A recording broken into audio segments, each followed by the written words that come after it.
श्रीराम समर्थ. 3 मार्चचे प्रवचन. प्रपंच जरुरीपुरताच करावा. पुष्कळ लोक जोडधंदा करतात, म्हणजे त्यांचा एक मुख्य धंदा असतो आणि त्याला मदत म्हणून दुसरा धंदा करतात. त्यांचे सर्व लक्ष मुख्य धंद्याकडे केंद्रित झालेले असते. म्हणजे जोडधंद्यामुळे जर मुख्य धंद्यात व्यत्यय येऊ लागला तर तो जोडधंदा जरुरीप्रमाणे बंदही करतात, किंवा नफा नुकसानीचा प्रसंग आला तर जोडधंद्यातल्या नफा नुकसानीकडे विशेष आस्थेने पाहत नाहीत. प्रत्येक माणसाने परमार्थ हा मुख्य धंदा ठेवून प्रपंच हा जोडधंदा म्हणून करावा. म्हणजेच प्रपंचात होणाऱ्या लाभहानीचा परिणाम भगवंताच्या अनुसंधानावर होऊ देऊ नये. परमार्थाच्या आड प्रपंच न येईल अशा युक्तीने वागावे. भाजीला जसे मीठ लागते तसा परमार्थाला प्रपंच लागतो. मीठ नसेल तर भाजी आणि लागते, पण मीठ जास्त झाले तर भाजी खाववत नाही. त्याचप्रमाणे प्रपंच आणि परमार्थ यांचा संबंध आहे. काही लोकांना सवयीने मीठ जास्त लागते, तसे ज्यांना प्रपंचाची सवय झाली आहे त्यांना तो जास्त लागतो. त्यांची गोष्ट निराळी. पण ज्यांना प्रपंच नवीन सुरू करायचा आहे त्यांनी तरी तो बेतानेच करावा. भगवंत डोळ्यांपुढे ठेवून वागावे. प्रपंचात व्यवहार जतन करावा खरा, पण प्रपंच हाच काही सर्वस्व नव्हे.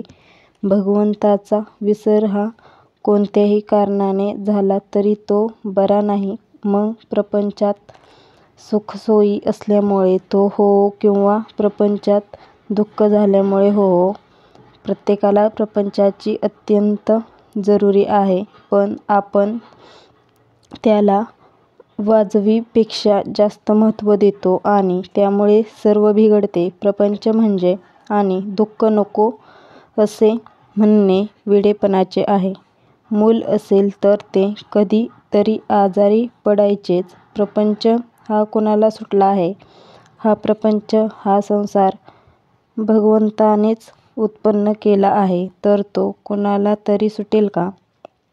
तसा नुसता प्रपंच तापदायक नाही, तर अकुंठित प्रपंच हा तापदायक आहे. ज्याप्रमाणे आपण आपल्या या खिशातले पैसे त्या खिशामध्ये ठेवतो, त्याचप्रमाणे प्रपंचातले आपले मन काढून भगवंताकडे लावावे.